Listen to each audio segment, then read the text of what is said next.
ọlọ́run lókè ọ̀run ní orúkọ Jésù ọlọ́run ayérayé agbẹ́yìn ga aṣẹ́yìn lọ́ba àwípé ẹ ṣé fún orí ọ̀fẹ́ ìwàláàyè ẹ̀ tẹ́ fi fún wa láti wà níwájú yín lónìí nínú Faith Clinic yìí. Olúwa ẹ gba ọpẹ́ wa ní orúkọ Jésù. Olúwa ẹ gba yín wa.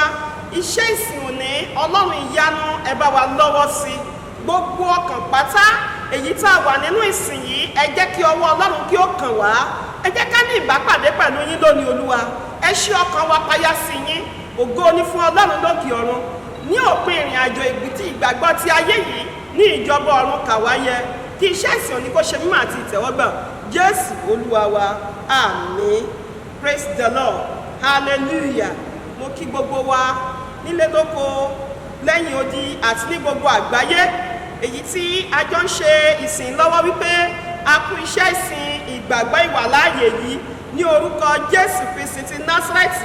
Àtèmi àti yín a ó jọ ṣe àṣegbadé ògo. Iṣẹ́ wa láyé kò ní jóná.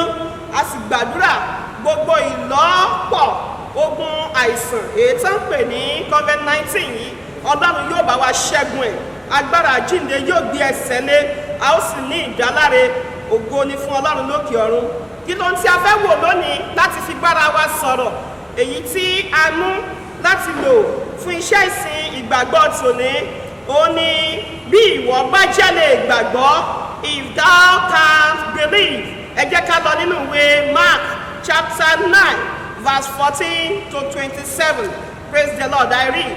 Ó ní ìgbà tí wọ́n sì dé ọ̀dọ̀ àwọn ọmọ ẹ̀yìn wọ́n sì rí ìjọ ènìyàn púpọ̀ lọ́dọ̀ wọn. Àwọn akọ̀wé sì ń bá wọ́n bi wọ́n léèrè ọ̀rọ̀. Lọ́gán ní ìgbà tí gbogbo ènìyàn sì rí, ẹnu yà wọ́n gidigidi. Wọ́n sáré tọ̀ ọ́, wọ́n ń kí i. Ó sì bi wọ́n. Ó bi àwọn akọ̀wé, ó wí pé kí ni ẹ̀yin béèrè lọ́wọ́ wọn? Ọ̀kan nínú ìjọ ènìyàn náà dáhùn, ó wí pé olùkọ́ni, mo mú ọmọ mi tí ó ní ẹ̀mí odi tọ̀ ọ́ wá níbikíbi tí ó bá gbé, sì mú a sì nà án tàntàn, òun a sì yọ ìfóòfó ní ẹnu, a sì máa pa yín kéke, a sì máa dákú, a sì sọ fún àwọn ọmọ ẹ̀yìn rẹ̀ kí wọ́n lè lé jáde, wọn kò sì lè ṣe é. Hallelujah. Ó ní ká lè lé ẹ̀mí èṣù yìí jáde, wọn ò lè ṣe kíni, wọn ò lè ṣe é. À ń sọ̀rọ̀ nípa bí ìwọ bá lè gbàgbọ́.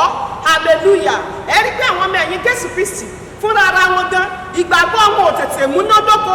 Kọ́kọ́rọ́ tá a sì nílò nìyí láti fi ṣe kíni, láti fi rin ìrìn àjò èyí tí ó wà ní iwájú wa. Ọlọ́run fúnra ara wọn ohun gbogbo tí wọ́n dá a ò rí, ṣùgbọ́n bí wọ́n ṣe ń sọ bẹ́ẹ̀ lẹ́sẹ̀kẹsẹ̀ nítorí pé agbára ń bẹ nínú ọ̀rọ̀. Nínú ọ̀rọ̀ ni ìgbàgbọ́ tá a nílò ni ó ti gbé wá.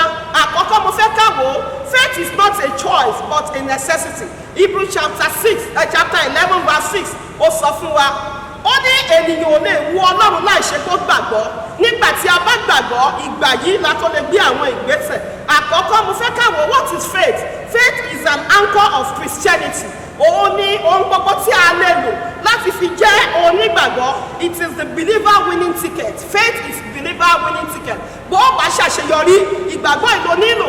Bó o bá lu àlùyọ kankan nílé ayé, gbogbo nǹkan tó bá fẹ́ dà láyé, ìwòsàn ni, ìbímọ ni, ìlóyún ni, ìṣòro rere láyé ni, ohun gbogbo òun ni winning ticket wa.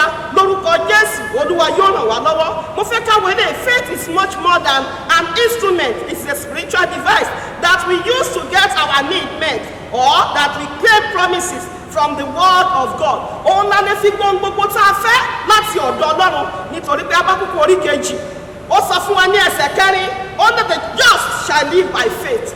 The just shall live by faith. Gbogbo onígbàgbọ́ pátápátá nínú ìgbàgbọ́ òun la gbọ́dọ̀ máa gbé.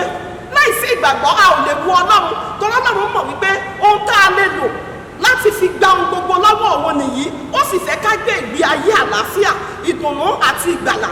Ó fẹ́ ká gbé ìgbé ayé ọmọ ní inú kíndọ̀mù ìgbàgbọ́ yìí. Ó fẹ́ ká gbé ìgbé ayé ìtura àti ìgbé ayé ìfọ̀kànbalẹ̀. Òun ló ṣe sọ fún wa, ó ní òun fẹ́ ká lọ jọba lórí ohun gbogbo. Kí la sì lè fi jọba lórí ohun gbogbo? Ìgbàgbọ́ yìí náà ni. Láìsí ìgbàgbọ́ a ò lè wu Ọlọ́run. So the purpose of faith goes beyond getting our need met. Ó kọjá wípé mo fẹ́ fi gba nǹkan, a gbọ́dọ̀ ní láti fi jẹ gàba, láti fi gbóhùn gbogbo. Receiving healing and any other miracle we might have desire from God. It's only faith is the answer. Ìgbàgbọ́ yìí òun náà ni kókó ń tá lẹ́nu láti fi gbà á. Faith is the life of a believer. Láìsí ìgbàgbọ́ òkú ni wá. Lórúkọ Jésù a ò ní jẹ́ òkú. Olúwa yóò ràn wá lọ́wọ́. It involves the totality of existing, including his attitude, conduct. Gbogbo tá a fẹ́ gbà lọ́wọ́ Ọlọ́run. Ìgbàgbọ́ yìí inú Kristi ló wà, inú Ọlọ́run ló wà. Òun náà la máa lò láti fi jẹ́ gbogbo tá a fẹ́ jẹ́. Òun la máa lò láti fi gba ìwòsàn, láti fi gba ìtúsílẹ̀, láti fi gòkè, láti fi sọ̀kalẹ̀, láti fi borí ìdánwò tó wà nínú ẹ̀ báyìí. Ìgbàgbọ́ la nílò. Ìgbàgbọ́ tó bá sì ti ní iyèméjì nínú kì í ṣe ìgbàgbọ́ mọ́. Ìgbàgbọ́ pẹ̀lú iyèméjì kì í ṣe ìgbàgbọ́ mọ́. You must not doubt in your faith. O gbọ́dọ̀ ní ìgbàgbọ́ yẹn kó múnádóko. Ògo ni fún Ọlọ́run lókè ọ̀run. Faith is not something to be generated. Ìtò ti gbọ́dọ̀ wà nínú ẹni. Iṣẹ́ ni iṣẹ́ ìgbàgbọ́, iṣẹ́ ni. Nígbà tó o bá ń sọ pé mo fẹ́ da nǹkan báyìí tó o bá gbé ìgbésẹ̀ ìgbàgbọ́, o ò lè rí ṣe. Ẹ̀rí bí Abraham nígbà tí Ọlọ́run sọ fún wọn wípé jáde lọ, ó jáde lẹ́sẹ̀kẹsẹ̀, ó dẹ̀ ń lọ láì tí ẹ̀ mọ́bi tó lọ, láì mọ kí ló fẹ́ lọ bá níbẹ̀. Ṣùgbọ́n gbàgbọ́ wípé Ọlọ́run tó sọ̀rọ̀, Ọlọ́run tó sọ̀rọ̀, ó kọjá àwàdà. Ẹ jẹ́ ká mú Ọlọ́run ní ìrí tó péré. Ó ní òun ni a lè wí lè ṣe, a lè ṣe lè wí. Ohun gbogbo òun ló jẹ gàba lé lórí. Láìsí ìgbàgbọ́ a ò lè wù ú. Lórúkọ Jésù Kristi Olúwa yóò ràn wá lọ́wọ́. Mo sọ fún wa pé faith is not a choice but a necessity. Kì í ṣe lọ́kàn máa wọ̀ ohun tá a gbọ́dọ̀ ní ni. Ohun tá a gbọ́dọ̀ fi gbé ìgbé ayé ìtura, ìgbé ayé àlàáfíà, ìgbé ayé ìṣẹ́gun, ìgbé ayé ìdáǹdè. Bí ìṣòro ayé bá ń kanlẹ̀kùn, ó ní ká má ṣe kọminú rárá. Ó ní ká gbójú wo àgbélébùú, ká gbàdúrà. Ó ní Jésù yóò gbọ́ ọ̀rọ̀ wa wò. Ọlọ́run wo inú ọkàn wa bí ìgbàgbọ́ wa bá ṣe rí. A gbọ́dọ̀ rí wípé ìgbàgbọ́ wa ó múnádóko. Ẹ gbọ́dọ̀ rí wípé nínú ìrìn àjò ìgbàgbọ́ yìí a ò ṣe iyèméjì. Ní orúkọ Jésù, Olúwa yóò ràn wá lọ́wọ́. And the first church Christian, ohun tó kọ́kọ́ ṣe ni wípé ìgbàgbọ́ wọn ni wọ́n kọ́kọ́ ń wò. Ẹ̀rí pé nígbà táwọn ọmọ ẹ̀yìn ò lè ṣe, wọ́n pe Jésù Kristi, wọ́n ní àwọn bàbá yìí ti ń ṣe dáadáa lójú wa.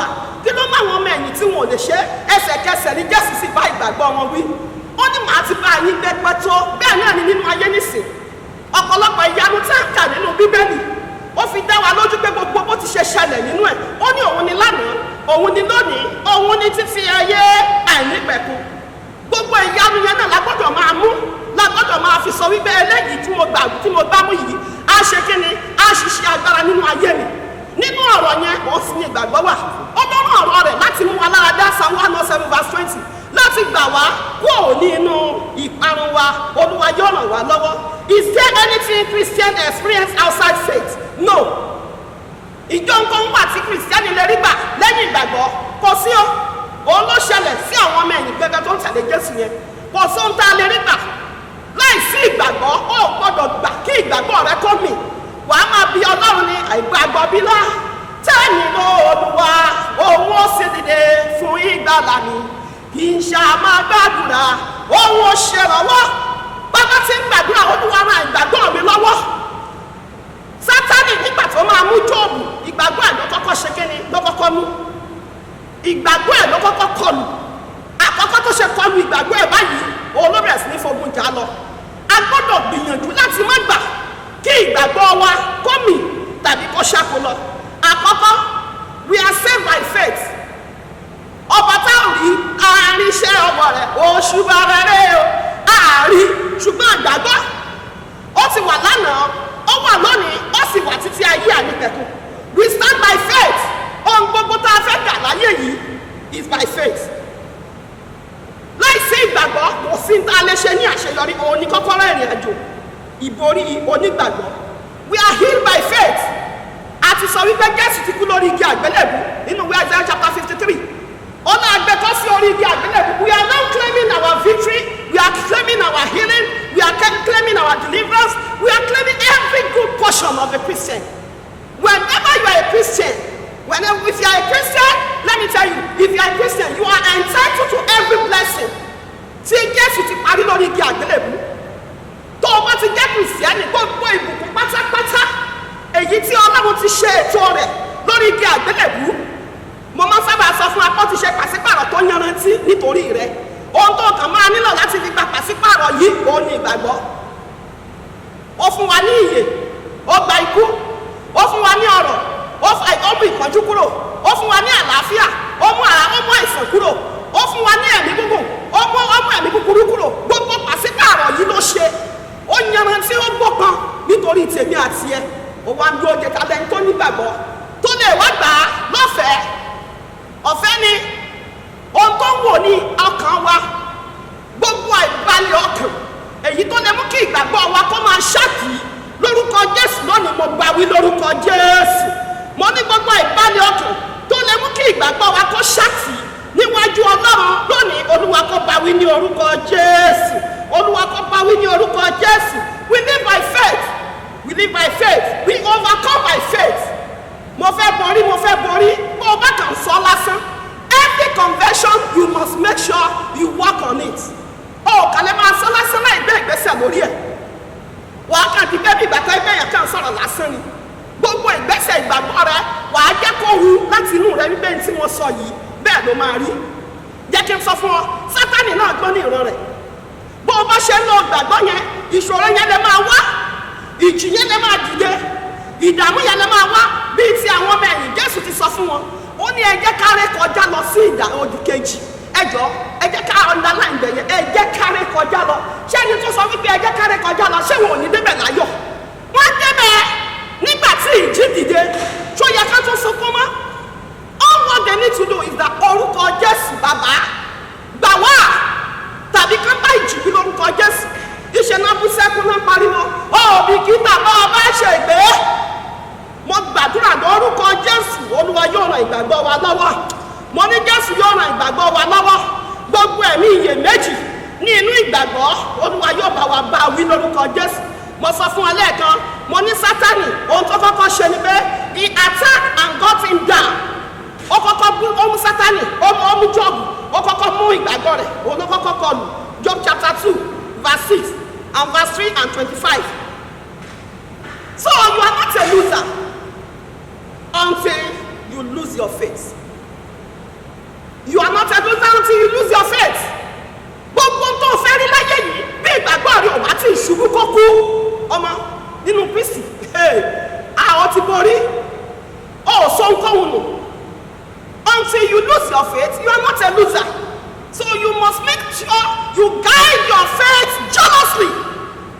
Mo gbàdúrà lórúkọ Jésù, gbogbo ọkàn tó ń gbọ́ mi látòní lọ, gbogbo agbára àti pátá nílò láti fi borí èṣù àti àwọn ọmọ ogun rẹ̀, èyí tí ń ṣe ìgbàgbọ́ láì ṣiyèméjì lónìí. Olúwa kó gbé sínú ọkàn wa, Olúwa kó gbé sínú ọkàn wa, Olúwa kó gbé sínú ọkàn wa lórúkọ Jésù. Ìgbàgbọ́ wa látòní lọ yóò máa bí Sátánì ṣubú. Ìgbàgbọ́ wa látòní lọ yóò máa gbọ́ ohun tó dára lọ́wọ́ Ọlọ́run. Ìgbàgbọ́ wa látòní lọ yóò máa dẹ́rù bèṣù àti àwọn ọmọ ogun rẹ̀. Ìpín ìwé òsì ní burú ní orúkọ Jésù. Mo fẹ́ ká wo ìwé mímọ́ Psalm 44 verse 6. Ó ní nítorí tí èmi kì yóò gbẹ́kẹ̀lé ọrùn mi, bẹ́ẹ̀ ni idà mi kì yóò gbà mí. On what do you believe? Nínú kí ló gbàgbọ́? Ṣé nínú kájẹlé pọ̀ mọ́tẹ́lẹ̀ kájẹlé pọ̀ mọ́tẹ́lẹ̀? Nínú Jésù ni ìgbàgbọ́ rẹ gbọ́dọ̀ gbólé lórí. Èyí là á fi mọ̀ wípé ọmọ Ọlọ́run ọ̀gá ògo ni ó ń ṣe. Èyí ni Ọlọ́run yóò fi tẹ̀dá sí ọ̀rọ̀ ayé wa. Gbogbo ibi tí a ti ṣẹ̀ sí Ọlọ́run, tí Ọlọ́run fi ń rí wa gẹ́gẹ́ bí aláìgbàgbọ́ tí òfin ti dá sí ọ̀rọ̀ ayé mi àti ẹ. Lórúkọ Jésù gẹ́gẹ́ bí ìwé Àìsáyà chapter 64 ṣe sọ, ó ní ìwọ ìbàjẹ́ fún ọ̀run ya. Gbogbo ọkàn tó ń la ìṣòro tó kọjá nítorí ìdààmú ni tó ti sá wọ ilé aláwọ̀, tó ti sá lọ ibi tí kò yẹ. Lónìí arúgbó ọjọ́ kò yọ́nú sí wa nítorí pé ìwé Psalm 32 sọ fún wa, ó ní bí àwa bá tọrọ fún ìdáríjì ẹ̀ṣẹ̀ wa tí a kò bu ẹ̀ṣẹ̀ wa mọ́lẹ̀, ó ní aláàánú àti ọwọ́ sísọ ní ọ láti dáríjì wa. Olúwa jọ̀ọ́ dáríjì wa, yọ́nú sí wa lórúkọ Jésù Olúwa wa.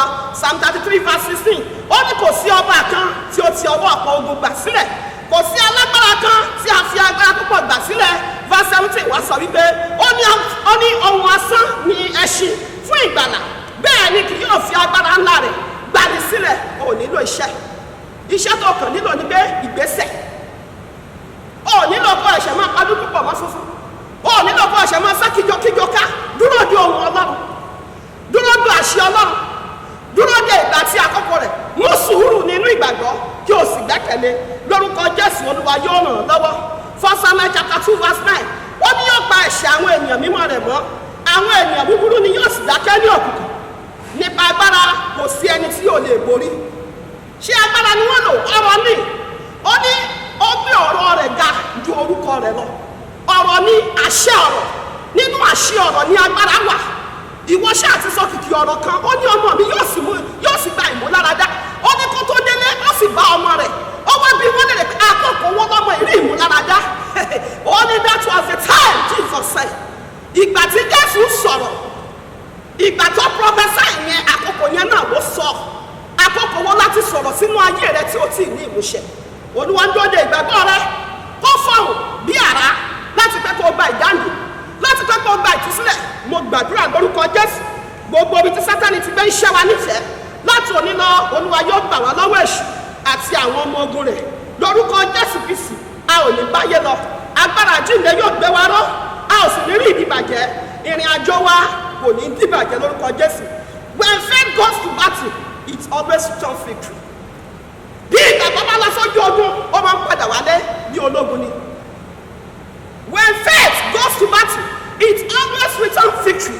Gbogbo tó ń là kọjá lọ́wọ́ lónìí, má ṣiyèméjì, ṣáà gbẹ́kẹ̀lé, dúró dé. Abákùkù sọ, ó ní ìwọ́ṣẹ́ àti dúró. Ó lè pẹ́ ọ, ṣùgbọ́n dúró lórúkọ Jésù wàá rí ìyanu. Ẹ jẹ́ ká wo ìwé Hébérù orí 11 ẹsẹ̀ 13 verse 33. Ó ní àwọn ẹni nípasẹ̀ ìgbàgbọ́ tí wọ́n ṣẹ́gun ilẹ̀ ọba, hallelujah, tí wọ́n ṣẹ́gun ilẹ̀ ọba, tí wọ́n ṣiṣẹ́ òdodo, tí wọ́n gba ìlérí. Ó di nǹkan mẹ́ta níbẹ̀ yẹn. Wọ́n ṣẹ́gun ilẹ̀ ọba, tí wọ́n ṣiṣẹ́ òdodo. Ṣé o rí pé ènìyàn ò lè jẹ́ onígbàgbọ́ kó má jẹ́ olódodo? Nítorí pé ẹni tó ń bá rìn òdodo rẹ̀ ni wàá máa fi ṣe kí ni wàá fi máa rìnrìn àjò ayé. Ìgbé ayé rẹ gbọ́dọ̀ jẹ́ ìgbé ayé òdodo. Tó o bá fẹ́ gbádùn ìjọba ayé yìí, láti mú ìjọba ọ̀run wá sí ilẹ̀ kó o máa gbádùn ẹ̀ gẹ́gẹ́ bí ọmọ Ọlọ́run, o gbọ́dọ̀ jẹ́ olódodo. Ó ní tí wọ́n ṣẹ́gun ilẹ̀ ọba, tí wọ́n ṣiṣẹ́ òdodo, tí wọ́n ń gba ìlérí, hallelujah. A lot of us a ti mix ọ̀pọ̀lọpọ̀ ìbùkún tó yẹ ká máa gbádùn gẹ́gẹ́ bí ọmọ Ọlọ́run. Àwọn ìlérí tí ọmọ Ọlọ́run gbọ́dọ̀ máa gbádùn, mo sọ fún wa, àwọn pàṣípàrọ̀ tó ṣe lórí igi àgbélébùú nítorí rẹ ni. Ìwọ ló gbọ́dọ̀ máa gbádùn ẹ̀. O gbọ́dọ̀ máa rí wípé eléyìí ọmọ Ọlọ́run ni mí, ọmọ Ọlọ́run ọ̀gá ògo sì ni mí. Jésù fúnra rẹ̀ ti sọ, ó ní bẹ́ẹ̀ bá gbàgbọ́, ó lẹ́yìn yóò ṣe kí ni, ẹ ò rí ògo Ọlọ́run. Ó tún jẹ́ kó yẹ pé ká bá tún gbàgbọ́, ohun gbogbo tá a béèrè lòun ṣe fún wa. Àwọn tí wọ́n gba ìlérí, tí wọ́n dí àwọn kìnìún lẹ́nu, hallelujah, tí wọ́n dí àwọn kìnìún lẹ́nu. Ó Ọlọ́run màmá rẹ̀ gbàgbọ́ wa ìlọ́wọ́ o. Òun ló ṣe ní ọlọ́pàá ìgbàgbọ́ wọn wí.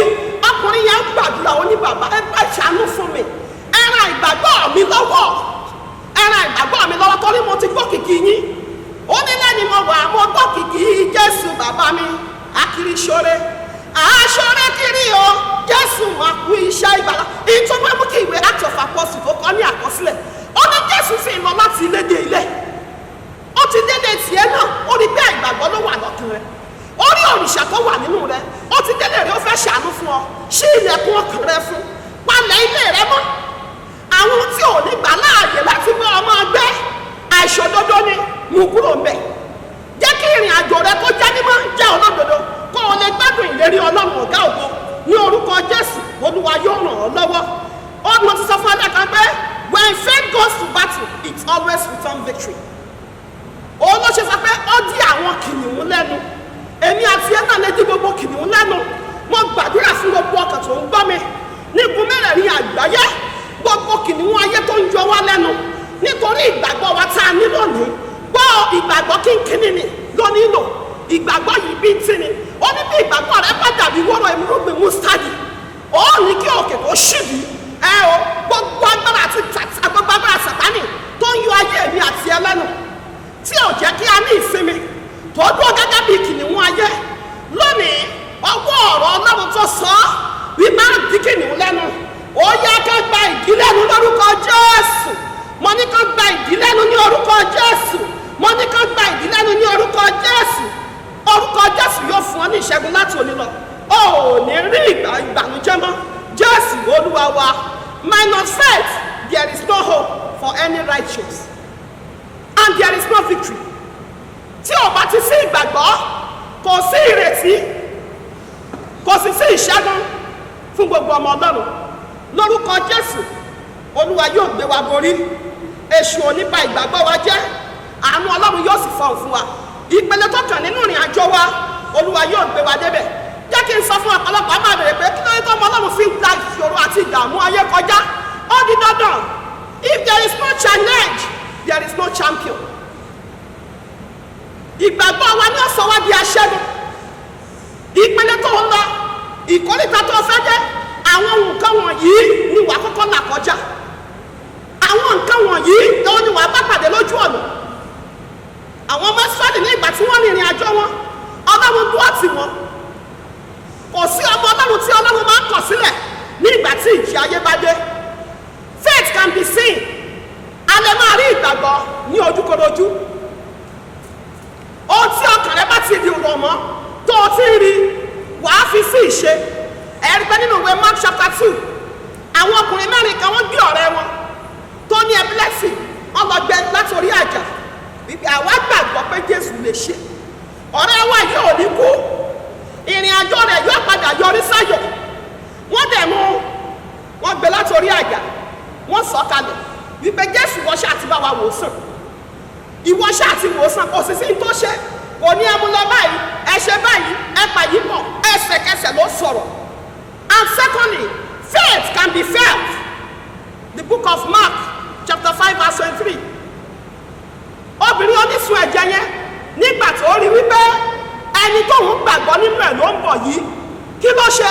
Ó rọra fọwọ́ kan ìṣẹ́tí aṣọ rẹ̀. Faith can be felt. Nínú ọkàn rẹ̀ wàá ti mọ̀ pé mo ti ní ìgbàgbọ́. Ó gbọ́ mi.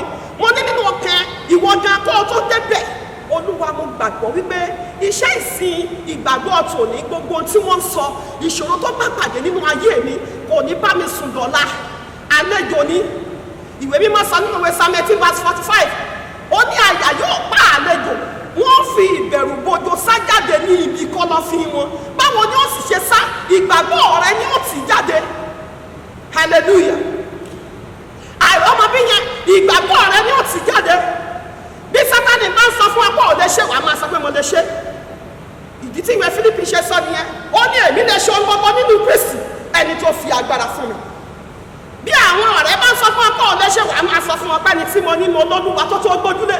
Mo lọ́lù gbàlà tó lágbára.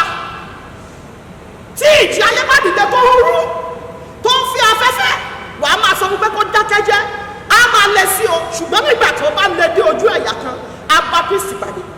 Lórúkọ Jésù Kristi, gbogbo tó o nílò láti fi rìnrìn àjò ayé yìí kò jù gbàgbọ́ lọ. Olúwa kó fi fún ọ lórúkọ Jésù. Ó ti wà nínú ayé rẹ, kò sì ní kúrò ń bẹ̀. Gbogbo tó ń wò gẹ́gẹ́ bí ìṣòro, nítorí pé o gbàgbọ́ lónìí, Olúwa yóò dá ọ nídè, yóò sì fi àánú, yóò fi dá ọ lóhùn. It is possible to be skillful and not be fruitful. Kí ni mo sọ nípa eléyìí? Bí ènìyàn bá wà láyé, tó o bá mọ ohun gbogbo tó o mọ̀ ṣe, tí ìgbàgbọ́ rẹ ò rọ̀ mọ́, ibi tó o ti mọ nǹkan yìí ṣe tó o gbé kíní lọ fún àwọn tí wọ́n fẹ́ gba contract lọ́wọ́ ẹ̀. Ìgbà tó o bá débẹ̀, tó o ti ń ṣe iyèméjì pé wọ́n ti ẹni yìí ti gbà lọ́wọ́ mi, ẹni dress jù mí lọ, ẹni yìí mọ̀ ṣe jù mí lọ, ẹni yìí mọ̀ wọ́n lókè. Ẹni tó wà lókè tí wọ́n mọ̀ nǹkan. Àbọ̀ ti gbàgbé ọ̀rọ̀ Ọlọ́run nínú ìwé Ephesians chapter 3 verse 20. Ọlọ́dúró de ìfarahàn ọmọ Ọlọ́run. À ń dúró de ìfarahàn ògo ọmọ Ọlọ́run láti ayé yìí lọ ni. Ohun tí ìgbàgbọ́ ẹ bá ti sọ, òun ni Ọlọ́run máa ṣe. When your faith say yes, God will never say no. Ohun tí ìgbàgbọ́ ẹ bá sọ lórí ayé ẹ, bá mi sọ níbi tó wà pé ìgbàgbọ́ mi sọ wípé láti òní lọ ó ti bẹ̀rẹ̀ sí ní dára fún mi. Ìgbàgbọ́ mi sọ wípé ìjì ayé ò ní borí mi. Ìgbàgbọ́ mi sọ wípé ìbànújẹ́ ò ní pàgọ́ sílé mi mọ́. Ìgbàgbọ́ mi sọ wípé àlàáfíà ni wọ́n fi máa gbé. Ìgbàgbọ́ mi sọ fún mi wípé èmi kì yóò kú bí kò ṣe yíyẹ. Ìgbàgbọ́ mi sọ fún mi wípé agbára àjíǹde ni èyí tí ó wà nínú ayé mi tí mò ń rìn nínú rẹ̀ yóò jọba nínú ilé mi, kì yóò sì gbà kí òkùnkùn kó borí ìmọ́lẹ̀ mi. ìgbàgbọ́ mi sọ fún mi wípé ohun gbogbo tó yẹ kó wà láyé mi tó yẹ kó máa fìyìn fún Ọlọ́run tí ò sí níbẹ̀ ó yẹ kó wà níbẹ̀ láti òní lọ ó ti rí bẹ́ẹ̀ lórúkọ Jésù. Àánú Ọlọ́run fọhùn fún wa ó sì ní rí ìdìbàjẹ́ ògo ní fún Ọlọ́run lókè ọ̀run. Ecclesiastes chapter 8 verse 4 ó ní wọn kì yóò rí ogun rẹ̀ mọ́, ayé yóò gba ẹ̀rí rẹ̀ gbọ́. Hallelujah.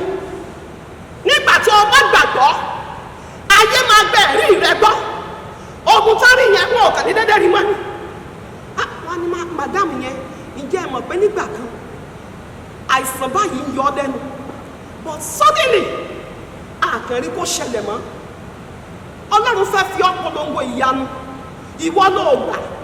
Mo fẹ́ kó sọ níbi tó wà Olúwa ayé mi rẹ̀ mo fẹ́ kó fi polongo ìyanu. Mo yàn dá ayé mi fún ọ jẹ́ kí ìgbàgbọ́ mi kó máa rí bí kìnìún kí ilé jẹ́ ẹni tí Kristi yóò lò láti fi polongo ìyanu. It's a very powerful prayer. Gbàládùra àìgbàgbọ́ bìlà tí èmi ni Olúwa. Ọlọ́run fayé mi polongo ìyanu jẹ́ kí ìtìjú kó bá ìgbàgbọ́ nínú ayé mi. Ìwé ẹ̀mí àìgbàgbọ́ fi ayé mi sílẹ̀. Jésù Olúwa wa.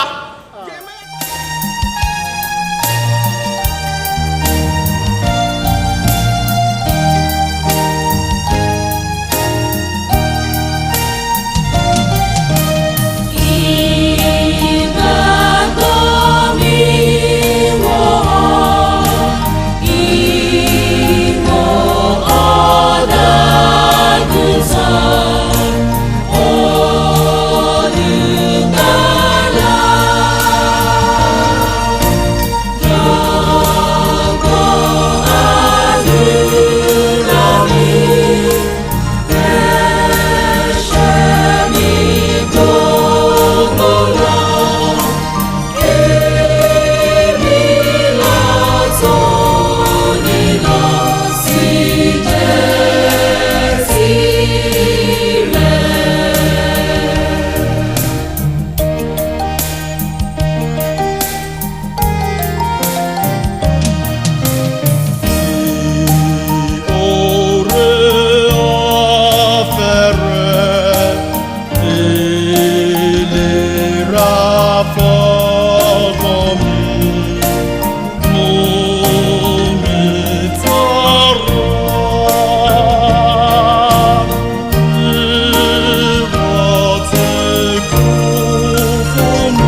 rodò àti kàálẹ̀ kan nínú ìwé Hébérù orí ọ̀kọ̀kànlá ẹsẹ̀ 6 ohunkóhun tí kì í bá ti ìgbàgbọ́ ẹ̀ṣẹ̀ ni.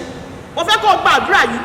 Olúwa gbà mí lọ́wọ́ ogun tó fẹ́ kọ ẹ̀yìn mi sí ọ̀nà àbáyọ sí inú ògo mi. gbogbo ogun yẹn àìgbàgbọ́ ni o, kì í ṣe pé ogun tí Sátánì ń gbé tó ń halẹ̀ tó ń gbébọn. gbogbo agbára gbogbo ogun tó fẹ́ kọ̀yìn mi sí ọ̀nà àbáyọ wọnú ògo mi, ìwé ẹ̀yà ìgbàgbọ́ yìí jáde nínú ayé mi. ó yá máa gbàdúrà, jáde jáde jáde jáde, ó yá jáde lórúkọ Jésù. gbogbo ohun tó fẹ́ kọ̀yìn mi sí ọ̀nà àbáyọ wọnú ògo mi, ìwé ẹ̀yà ìgbàgbọ́ ní orúkọ Jésù mo ní kó fàyè mi sílẹ̀, mo ní kó jáde níbẹ̀ lórúkọ Jésù, mo ní kó fàyè mi sílẹ̀. ẹ̀mí ìgbàgbọ́ èyí tó gbọ́kàn ju irin lọ, ó yá jọba nínú ayé mi. ó ti rí bẹ́ẹ̀ Jésù Olúwa wa, àmín. Psalm 33 verse 16 hallelujah. Psalm 33 verse 16 ó ní kò sí ọba kan tí a ti ọwọ́ ọ̀pọ̀ ogun gbà sílẹ̀, kò sí alágbára kan tí a fi agbára púpọ̀ gbà sílẹ̀. mo fẹ́ kó gbàdúrà, Olúwa ohun àmúyangàn tí màá fi jẹ́ pàtàkì láyé tí wọ́n gbà lọ́wọ́ mi nítorí wọ́n rí pé àìgbàgbọ́ ó wà nínú ọkàn mi, Olúwa gbà padà fún mi. ogun tí mo ti ń jà ti pẹ́ nítorí àìgbàgbọ́, Olúwa nítorí pé mo ti gba ọ̀rọ̀ rẹ gbọ́ lónìí, gbogbo ohun àmúyangàn tí mo nílò láti fi jẹ́ pàtàkì láyé, èyí tá gbà lójú oorun, èyí tá gbà lójú ayé, èyí tá gbà lórí ìrìn, èyí tá gbà nígbà tí mo jẹ oúnjẹ àjẹnù, Olúwa jọ̀ọ́ gbà padà fún mi. èyí tá gbà lọ́wọ́ mi ní ìgbà tí mo ní ìfàyàlùyà, Ọlọ́run jọ̀ọ́ èyí tí ń ṣe sí ẹ̀ṣẹ̀, Ọlọ́run jọ̀ọ́ gbà padà fún mi. gbogbo ohun ètò yẹ kí n fi jẹ́ èèyàn láyé, èyí tó ti gbà lọ́wọ́ mi, mo fi ìgbàgbọ́ gbà padà. ògo ni fún Ọlọ́run lókè ọ̀run. Jésù Olúwa wa, àmín àmín àmín lórúkọ Jésù. Praise the Lord. ẹ jẹ́ ká wọ Psalm 49. Praise the Lord. Psalm 49 verse 16 ó ní ìwọ má bẹ̀rù nítorí ẹnìkan di ọlọ́rọ̀, nítorí ìyìn ilé rẹ̀ pọ̀ sí. hallelujah. bí àwọn èèyàn bá ti di ọlọ́rọ̀ lọ síwájú, ó ní kó o má bẹ̀rù, ìyìn ilé rẹ̀ lè máa pọ̀. ṣùgbọ́n jẹ́ kí n sọ fún ọ, Ọlọ́run mọ ohun tó fẹ́ ṣe nínú ayé tiẹ̀. wà á porúkọ Jésù níbi tó wà yẹn.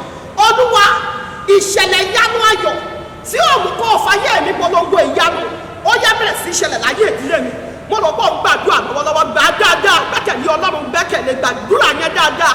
ìṣẹ̀lẹ̀ ìyanu ayọ̀ tí ó mú kó o fi ayé ìdílé mi polongo ìyanu rẹ, ó yá bẹ̀rẹ̀ sí ìṣẹ̀lẹ̀ ní orúkọ Bàbá, ní orúkọ Tọmọ. má wò wípé tó ń kọjá nínú ayé yìí àwọn kan di ọlọ́rọ̀ nínú ẹ̀, ohun tó ń tà wọ́n nílò rẹ̀ báyìí. Olúwa jọ̀ọ́ ìgbàgbọ́ mi sọ fún mi wípé ìṣẹ̀lẹ̀ ìyanu ayọ̀ tí mò ń bèrè yìí yóò kàn mí lọ́wọ́ lórúkọ Jésù. ògo ni fún Ọlọ́run lókè ọ̀run, òkùnkùn ò sì ní borí ìmọ́lẹ̀ mi, èmi ní ọ̀rọ̀ ẹ̀rí kan.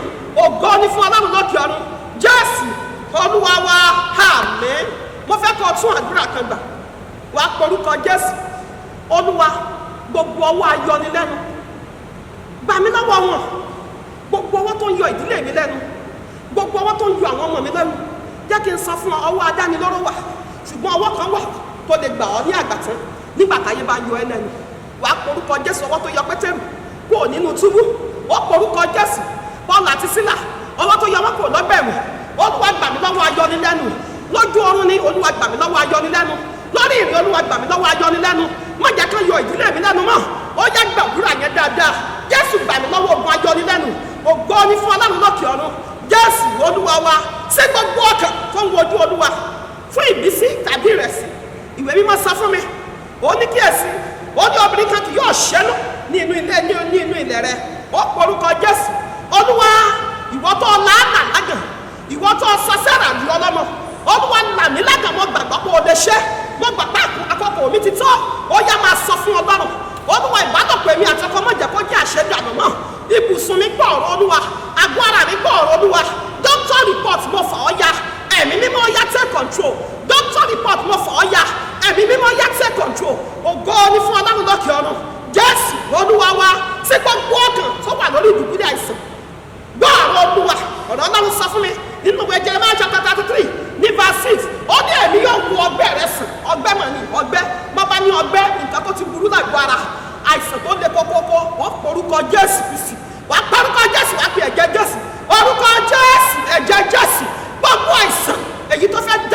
kúrú gbogbo àìsàn tó wà lágọ̀ọ́ ara mi èyí tí ò jẹ́ kí n fi àlàáfíà lò gbà gbogbo àìsàn èyí tí dókítà ayé ń gbowó lé lórí lójoojúmọ́ àti ní gbogbo oṣù ó yá fi ayé mi sílẹ̀ ní orúkọ Jésù. Àwọn tó ní COVID-19 èyí tí Sátánì gbé wọn dè lọ́wọ́ báyìí ẹgbẹ́ ọ̀rọ̀ Olúwa agbára àjíǹde kó gbé yín dìde ikú tí Jésù kú lórí igi àgbélébùú àti àjíǹde rẹ̀ ọ̀rọ̀ rẹ̀ tó sọ fún mi pé ó ní wò ó ní èmi yóò fi ọ̀rọ̀ mi tú ọ sílẹ̀ ó ní ẹ bá ránṣẹ́ ó ní wọ́n sì tú sílẹ̀ gbogbo ẹ̀yin tá wà lórí ìdùbúlẹ̀ àìsàn ó yẹ gbà tú sílẹ̀ mo ní ẹgbà tú sílẹ̀ mo ní ẹgbà tú sílẹ̀ ẹ̀yin kì yóò kú bí kò ṣe yíyẹ. There shall be no loss in the name of Jesus. There shall be no loss in the name of Jesus.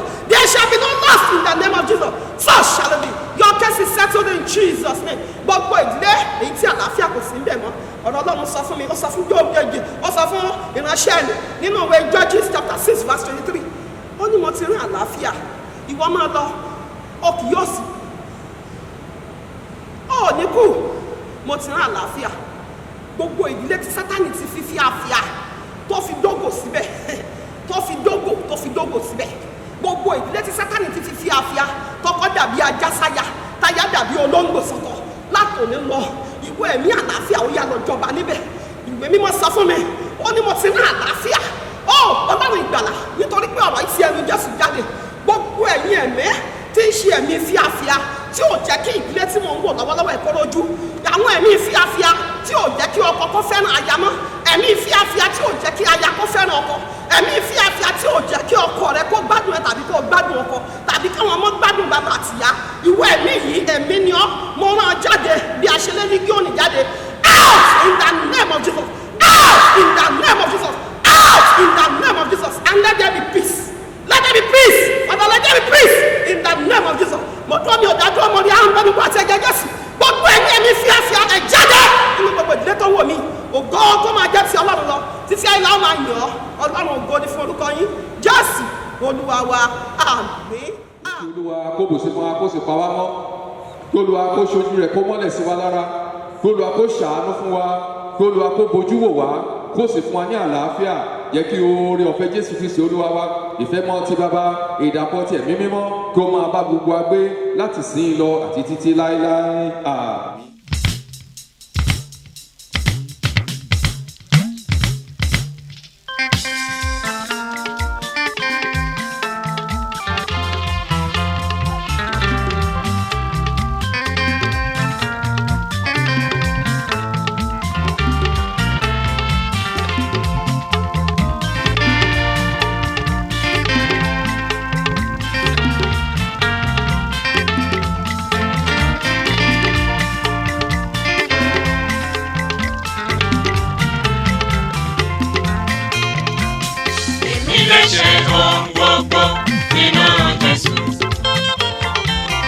Ọba tó fi agbára fún mi, olùbùkún òun Ọlọ́run Jákọ́bù, nínú rẹ̀ ni mo láyọ̀ kíkún.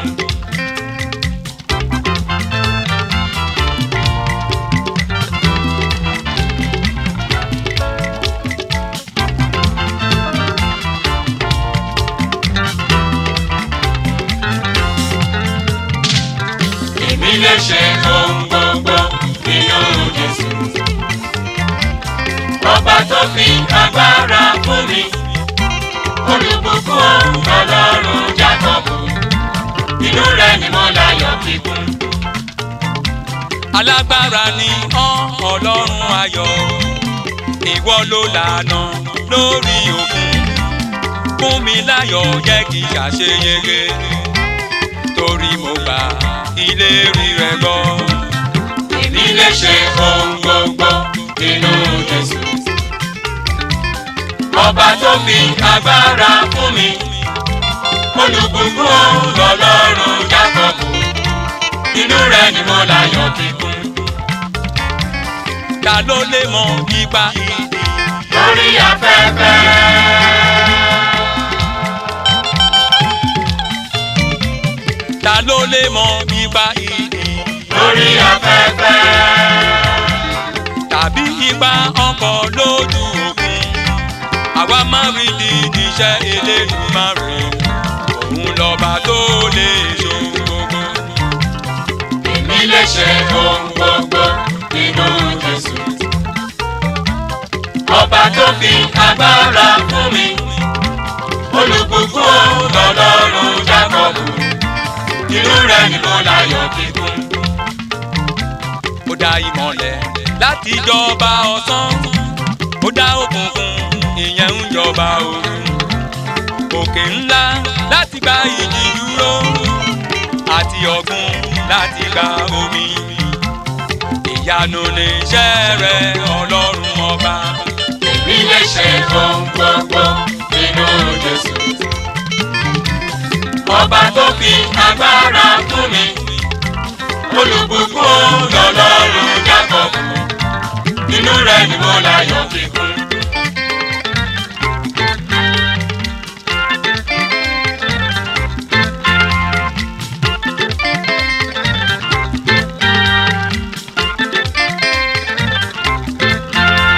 Agbára Ọlọ́run ọ̀run wá síbẹ̀, ìfẹ́ rẹ̀ sí mi kò lákàwé o. Òun ló rán Jésù wá sínú ayé ẹ̀ṣẹ̀, ẹ̀rí oore ọ̀fẹ́ láti gbà nílà. Èmi lè ṣe ohun gbogbo nínú Jésù. Ọba tó fi agbára fún mi. Olùbùkún lọ́lọ́run Jákọ́bù, inú rẹ̀ ni mo láyọ̀ kíkún.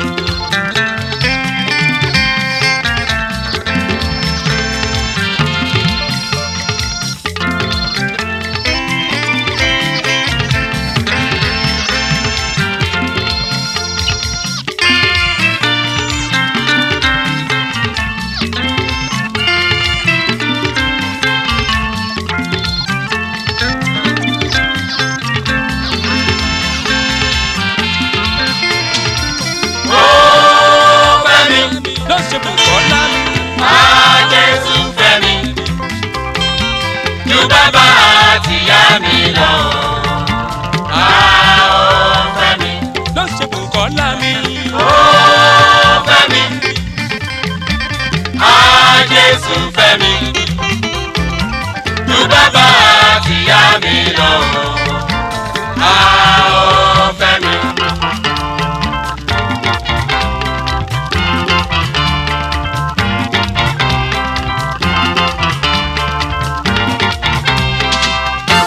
Ẹnìkan bẹ tó fẹ́ mi. Ọ̀rẹ́ òtítọ́, Ìfẹ́rẹ́ ju ti èèmọ̀ lọ. ọ̀rẹ́ òtítọ́, Ọ̀rẹ́ ayé asán ni. ọ̀rẹ́ òtítọ́. Ó fẹ́ mi, Jésù fẹ́ mi, ju bàbá àti ìyá mi lọ. Ó fẹ́ mi.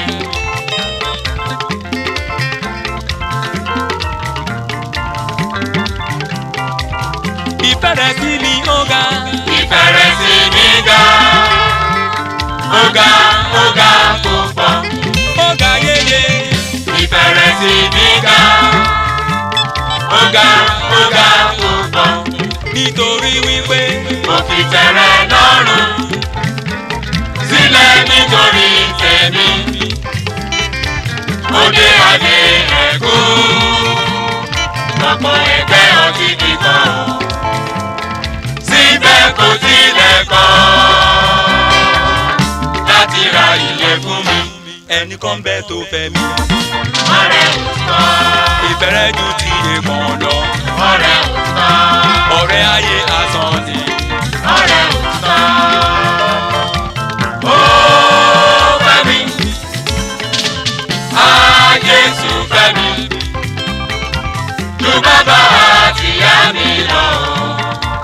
Ó fẹ́ mi.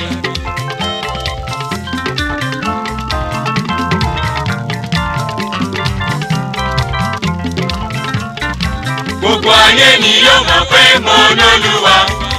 Ogun èṣù ìka ẹ̀ṣẹ̀ ẹ palẹ̀ yín mọ́. Àmì ikú, àmì àrùn, àmì àṣetì. Mo ẹ̀jẹ̀ Jésù bá yín rẹ́ o. Èmi ti bọ́ sínú alẹ́ òmìnira.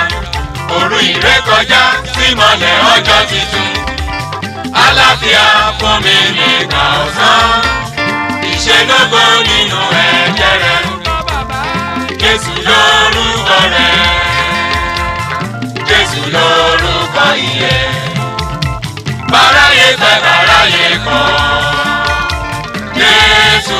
jọba. Kí lorúkọ bàbá? Jésù lórúkọ rẹ̀. Jésù lórúkọ iye. Báráyé fẹ́ báráyé kọ̀. Jésù yóò jọba.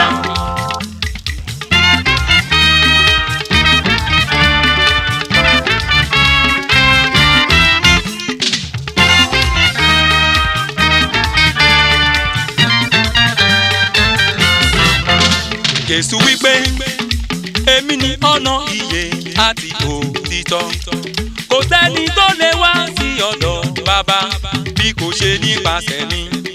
Ohun gbogbo ló wà ní ìkáwọ́ Jésù, kò sóhun tí bàbá kò lè ṣe. Kí lorúkọ rẹ̀ sẹ́? Jésù lórúkọ rẹ̀. Jésù lórúkọ iye. Báráyé fẹ́ báráyé kọ̀. Jésù yóò jọba. Nínú rẹ̀ ni ìyè gbé wá. Nínú rẹ̀ ni ìsọdọmọ. Nínú rẹ̀ ni ìyè gbé wá. Nínú rẹ̀ ni ìsọdọmọ. Gbogbo ìjì tó ń jà nínú ayé mi, lórúkọ Jésù là ó pẹ̀lú ìjì mọ́.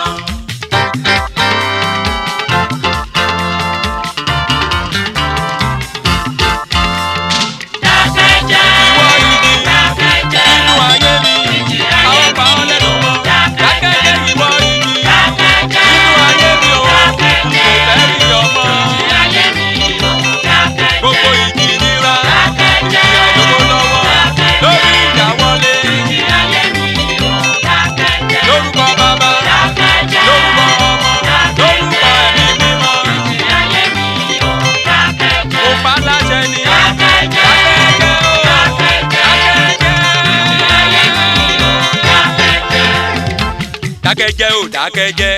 Ìjì ayé mi ò dákẹ́jẹ́.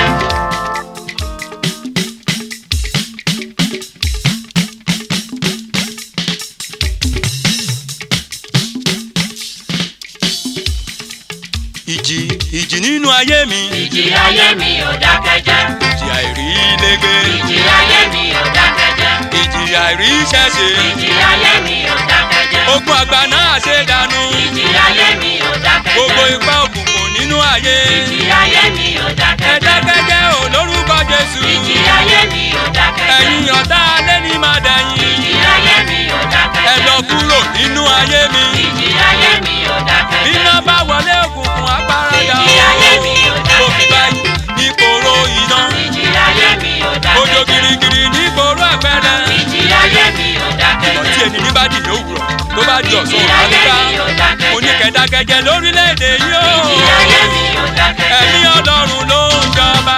Ìjì ayé mi ò dákẹ́jẹ́. Ẹ parẹ́ pátápátá pátápátá. Ìjì ayé mi ò dákẹ́jẹ́. Ẹ dákẹ́jẹ́, ẹ dákẹ́jẹ́, ẹ Ìjì dákẹ́jẹ́. ayé mi ò dákẹ́jẹ́.